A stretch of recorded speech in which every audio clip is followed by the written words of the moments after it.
আসসালামু আলাইকুম। আজকে কথা বলবো বিদেশে উচ্চশিক্ষার পূর্ব প্রস্তুতিমূলক গুরুত্বপূর্ণ 10টি ধাপ নিয়ে। যে ধাপগুলো অনুসরণ করলে আপনি বিদেশে উচ্চশিক্ষার স্বপ্ন পূরণের জন্য কয়েক ধাপ এগিয়ে থাকবেন।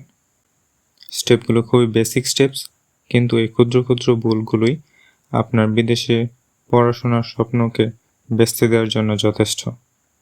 চলুন জেনে নেওয়া যাক যে ধাপ বা বিষয়গুলো মাথায় রেখে এগিয়ে যাওয়া উচিত।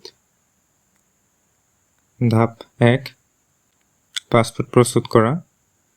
পাসপোর্ট তৈরি করার ক্ষেত্রে সবচেয়ে গুরুত্বপূর্ণ বিষয় হচ্ছে আপনার সকল ডকুমেন্টস, যেমন academic certificate, NID, birth certificate এবং আপনার বাবা মায়ের এনআইডি কার্ডের সাথে মিল রেখে পাসপোর্ট তৈরি করা।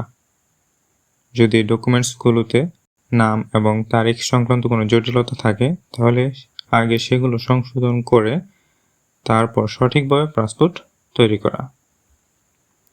তা সম্ভব না হলে পরবর্তীতে আপনাকে অ্যাফিডেভিট করে ভিসার জন্য পাসপোর্ট সাবমিট করতে হবে, যা কিছু কিছু ক্ষেত্রে আপনার প্রোফাইল ভ্যালুকে কমিয়ে দিবে এবং আপনাকে উদ্বিগ্ন রাখবে।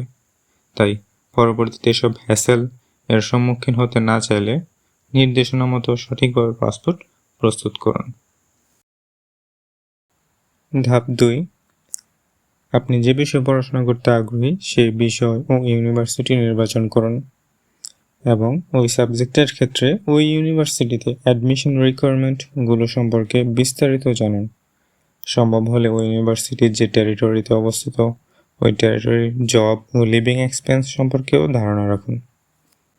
ধাপ 3, ইউনিভার্সিটির রিকোয়ারমেন্ট অনুযায়ী IELTS, GRE, PTE অথবা অন্যান্য টেস্টের প্রস্তুতি গ্রহণ করুন, কারণ সাবজেক্ট, ইউনিভার্সিটি ও কান্ট্রি ভেদে IELTS এবং অন্যান্য টেস্টের রিকোয়ারমেন্ট ভিন্ন হয়।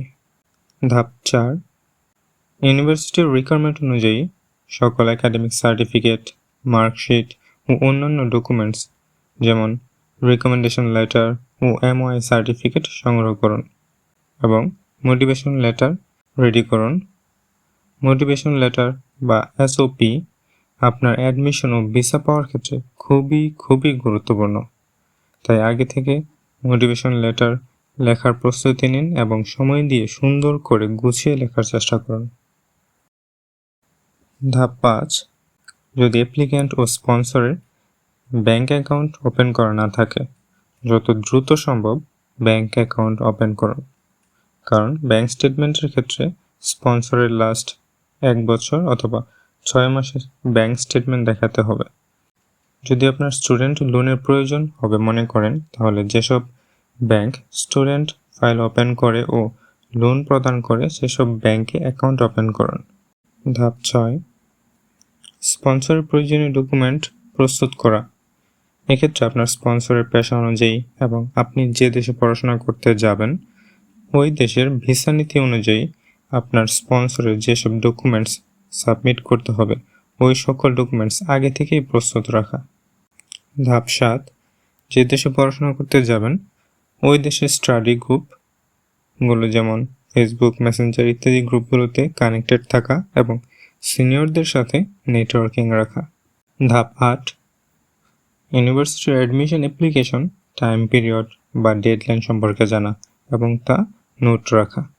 ধাপ 9, অ্যাপ্লিকেশন শুরু হওয়ার পূর্বে ইউনিভার্সিটির রিকোয়ারমেন্ট অনুযায়ী IELTS, GRE, PTE ইত্যাদি টেস্ট দিয়ে সনদ সংগ্রহ করা।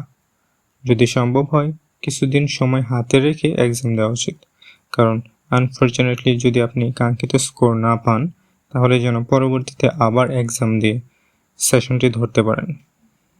ধাপ 10, অ্যাপ্লিকেশন প্রসেস সম্পর্কে ভালোভাবে জেনে সঠিকভাবে অ্যাপ্লিকেশন সাবমিট করা এবং পরবর্তী ধাপগুলোর জন্য প্রস্তুত থাকা। শেষ পর্যন্ত ভিডিওটি দেখার জন্য আপনাকে অসংখ্য ধন্যবাদ। আপনার বিদেশে পড়াশোনা করার স্বপ্নটি সফল হোক সেই শুভকামনা রইল।